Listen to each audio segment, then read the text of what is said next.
Before we start this particular pod, Guy, I just wanted to. We do a lot of knocking of Parliament, and I've spent the last hour or so before we met this afternoon watching Sky News and their coverage of the forced adoption debate in Parliament this morning, which was an apology by Sir Keir Starmer in respect of the dreadful things that happened in the past in terms of forced adoption. And frankly, it was a cross-party debate. There was no argument. They were all apologising on behalf of Parliament itself, and some horrendous, heart-rending stories of kids that have been adopted forcefully right through from the end of the Second World War, and it went on right through to 1976. I don't know whether you knew that, but just to put it into context, as I say, we do a lot of knocking at Parliament, but I'd like to hold my hat up for that and say that was a wonderful debate. If you get the chance,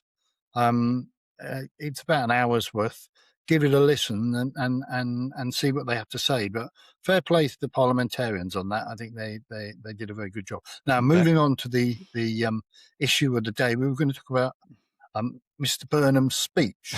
Did you see any of it? I didn't see it, but I've read up about it. But yeah. I'm itching for you to start talking about this. Well, I have a guess. Where do you think he held it? No. It was in the wonderful city of Manchester. And it's a wonderful city. I've worked there for a long time. Yeah, absolutely. And I'm nothing against Manchester. It's a wonderful place, but we're going to be hearing quite a lot more about Manchester over the coming years, I think. And he went, well, I found other as well quite interesting, and this is an aside, is that where he went was probably the most drab hall you could ever imagine. There were no banners. There was no behind Starmer, behind every other Labour Prime Minister I've ever said. They've normally got a red backdrop with no, too good for change. It's normally these poor, unfortunate workers. Them as well. More military have to. They have to look interested. Yes. Well, none of that.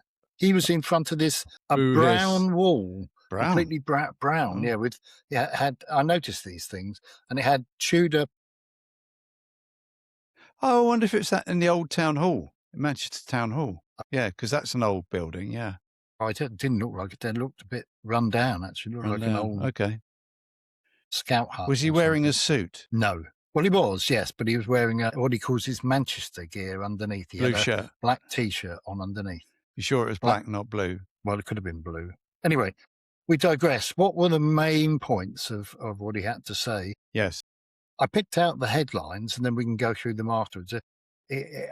Points during the speech, he said it was his new government, which I presume is what he's talking about. We can stop sort of hedging round now, can't we? Because nobody's going to stand against him. They've all, Mr. Streeting's sort of moved away from standing against him, and even guy who we were talking about just now, the action man Cairns doesn't seem to be keen. He's not going to be a stalking horse, is he? Do you remember stalking horses? Well, you don't really need them, do you? Because there's no point. There's no stalking to be done. No. Well, I think the idea was because it was Sir somebody who put himself up as a stalking horse when Mrs. Thatcher went. It's to force the leadership contest, isn't it? Well, yeah, exactly. But if nobody puts himself up, then there's not going to be a leadership. Well, it's the thing, isn't it, where you have to get, in the Labour's case, 81 mates to back you, and they're all going, oh, go on, put your name forward. We'll support you even if you don't win. And when you get losers, he just becomes ridiculed for the rest of his life for being a stalking horse. So but anyway, up north. No stalking horses. So we're talking about our future government. They've rejected the old trickle-down model. The old trickle-down model where we got very wealthy, but the peasants at the table took the scraps when the rich threw stuff off the table to keep them going. So that's a thing of the past. So rejected growth, great. Yeah, I don't think it's rejected growth. But no, keep going. He's looking for a greater parity. We're talking about education now, between technical and academic education. Okay. So I think we're going back to technical colleges. Do you remember technical colleges? Yeah, I went to a tech. Did you? Business studies, Brighton Tech. Yeah. Business studies at Brighton Tech. Crikey. See, that would have probably been a degree course now, wouldn't it, at the university? It probably would. It was day release, and it was really good, actually. Some of the things I learned there, I've carried on throughout my life. Right. So going back to Like joined up right. No, only joke. going back to Tom Brown's school days, then we're back Yeah, to something like that. Yeah. So we're looking about. I think that's what it is. It's because technical colleges. I know you went there for business studies, but Yeah. they were primarily there were polytechnics, weren't there, as well at the time? Yeah. They were primarily for technical skills, weren't they, rather than academia? Which so you could, as you could be made perfect to slot into a job at a bank, for example, or to go and be a plumber. Or you'd already slotted into the bank and they were trying to make you perfect, which was probably that way round, to be honest. I got day release. Sounds like a prison day release. I got day release. They still do day release? Well, they probably don't because, it's all about just-in-time management, isn't it? And bare bones minimum. And it's brilliant. It was absolutely brilliant. It was a Thursday. I remember it. Right. And what did you I mean, I can remember when I went for the first year of my Institute of Bankers exams, they sort of taught you how to write a business letter and how that's to, exactly it. That type of thing. That's right. Yeah. A law contract. Yeah. See, go on, sorry. Accountancy, bit of that. Economics. Yeah. Well, that was all the same. Yeah. But that sort of thing nowadays, if you were going to work, and maybe I'm being a bit belittling to the high street banks, but if you were going to work in a high street bank nowadays, I'm not sure you'd need law of contract or accountancy, would you, at the end of the day? And the whole exam structure in finance has changed, hasn't it, to more of a menu-based thing. Yeah, but at the time, I didn't really need it in the bank either, but it was a route to going on to what was called at the time the banking diploma. But the point is, it was a stepping stone of technical skills which you could then use as a foundation for a professional qualification or just in their own right. So they're very good. And I think that's what he's heading back towards in terms of education. Okay. Excellent. So that's where and he's looking at a creation of, we were discussing this briefly, what he's calling Number 10 North. Yes. And this is going to be an offshoot of, I presume, what you call Number 10 South, or the original, Number 10 Original, which is going to be based in Manchester. Yes. And you're probably thinking to yourself, well, what's that going to be doing? What's the point in having a Number 10 North? And what is their role in life? Well, I think it's so that this is my reading of it, so that he's empowering the north of England. So he doesn't want them to feel as though he's Johnny come lately. Now he's got his big job in the south. He's going to forget what happens in the north. And there's lots of buzzwords being used about establishing a nerve centre. And this nerve centre is going to be all about redistributing regional power and resources. So money and there's a lot of talk about in this speech about how he's going to empower the regions. Specifically, he talks about the north. He talks about Sheffield and Manchester and Liverpool and areas like that. But he did mention Cornwall, to be fair, which is unusual. Cornwall doesn't normally get a mention. Not very north, though, is it? Not very north.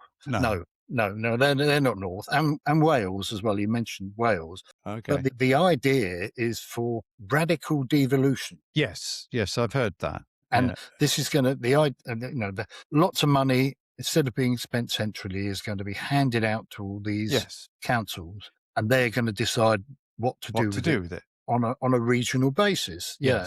And we're looking at sweeping new powers as well for these.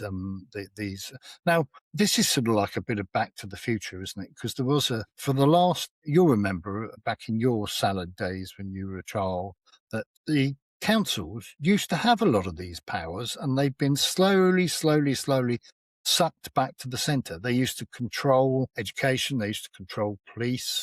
And there was a lot more connection when you went to vote in local elections between what you were paying in terms of council tax and what you were getting locally. But over the years, it's become more and more what central government control and what they will give you towards paying it. They also got to a point, didn't they, where they capped council tax, which wasn't the case when we were younger. It used to be literally left to the councils to decide how much they charged in terms of council God tax. help us. So that's interesting. And it apparently it works upon an experiment that's been carried out in Germany as well. If you look over there, you'll find more information with regard to what he's got in mind. We've also got a huge plan for social housing.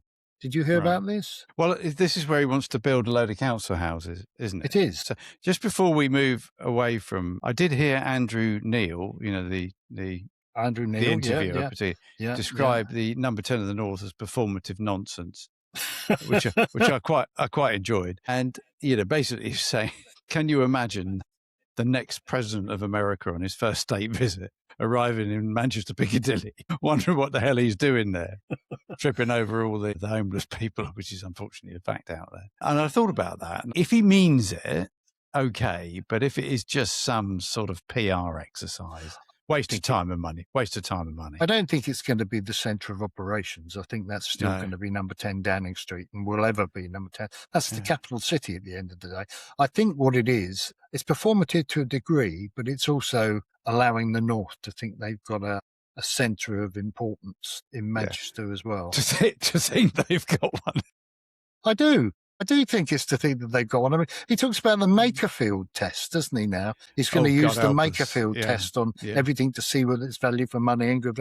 This is, the Makerfield. Do me a favour, but that must make the people of Manchester, and specifically the people of Makerfield, he's not going to be there much. He's going to be about there about as much as Farage graces Clacton with his presence. And he's not going to be in Makerfield, but he's got the Makerfield test that he can talk about all the time, which that makes me feel a lot better. It does.